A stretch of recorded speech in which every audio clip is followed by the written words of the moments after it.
ओम नमो भगवते वासुदेवाय नमः। एच.एस. भारद्वाज यूट्यूब चैनल पर आप सभी का स्वागत है। आश्विनी माह के शुक्ल पक्ष की एकादशी की कथा। धर्मराज युधिष्ठिर ने कहा, हे प्रभु, हे केशव, आपने बहुत सारी एकादशियों का वर्णन किया। अब आप आश्विनी माह के शुक्ल पक्ष की एकादशी का नाम, उसका महत्व और विधि बताइए। इस एकादशी को करने से कौन कौन से फल मिलते हैं, यह सब कृपा पूर्वक कहिए।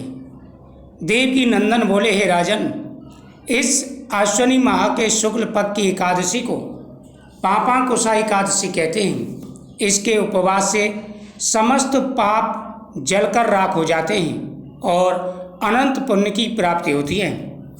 इस एकादशी उपवास का फल हजारों यज्ञों के समान है। मन वांछित फल की प्राप्ति के लिए इस दिन भगवान विष्णु का पूजन किया जाता है। हे राजन, यह उपवास देवलोक प्राप्ति में सहायक होता है। जो फल एकादशी की कठिन उपवास से प्राप्त होता है, वह केवल क्षीर सागर में शेषनाग शैया पर विश्राम करते हुए विष्णु भगवान को मात्र नमन करने से प्राप्त हो जाता है। इससे प्राणी को यम दुख नहीं देते। जो उससे भक्त विष्णु भगवान की अथवा विष्णु भक्त शिव जी की बुराई करते हैं, वे नरकगामी होते हैं। 1000 अश्वमेध यज्ञ और 100 राजसु यज्ञ दोनों का पुण्य फल इस एकादशी के 16वें भाग के बराबर भी नहीं होता। अर्थात समस्त विश्व में इस एकादशी उपवास के समान अन्य कोई और तप या उपवास नहीं है, तथा यह एक सर्वोत्तम पवित्र तिथि है। जो प्राणी एकादशी उपवास नहीं करते, वे सदैव दुख पाते हैं और अनेक प्रकार के पापों को भोगते हैं। हे राजन, इस एकादशी का उपवास करने वाला यम दर्शन से मुक्त हो जाता है तथा यम लोक नहीं जाता। इस एकादशी उपवास के पुण्य प्रभाव से स्वास्थ्य अच्छा रहता है, सुंदर और पतिव्रता स्त्री, अपार धन संपदा मिलती है, अंत में देवलोक प्राप्त होता है। इस एकादशी उपवास के साथ रात्रि जागरण करने वाले को देवलोक प्राप्ति होती है और किसी भी प्रकार की व्याधा या परेशानी नहीं आती। इस एकादशी की विधि इस प्रकार से है। प्रथम सुबह सूर्योदय से पहले स्नान करें, उसके बाद में भगवान केशव को स्नान कराएं।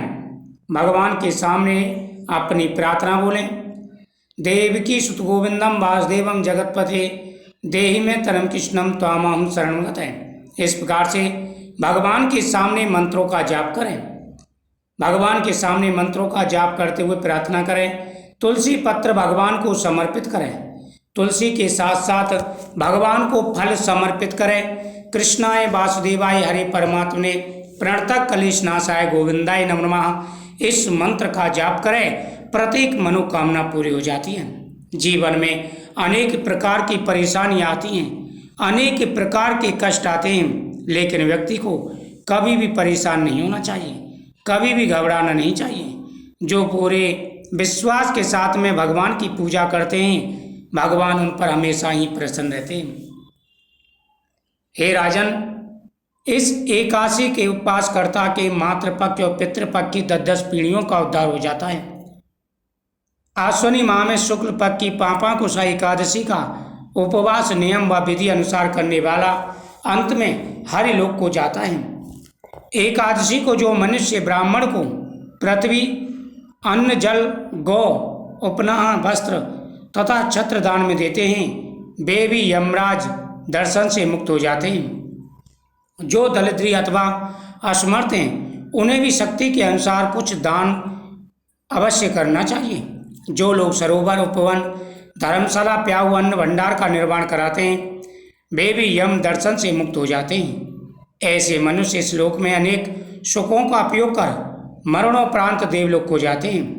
भगवान श्री कृष्ण बोले, हे नरेश, इन सब का सारांश है कि धर्माचारी मनुष्य को अनेक सुख मिलते हैं और जो अधर्माचारी मनुष्य होते हैं वह नरक में जाते हैं। इसलिए प्रत्येक मनुष्य को धर्म के कार्य करने चाहिए।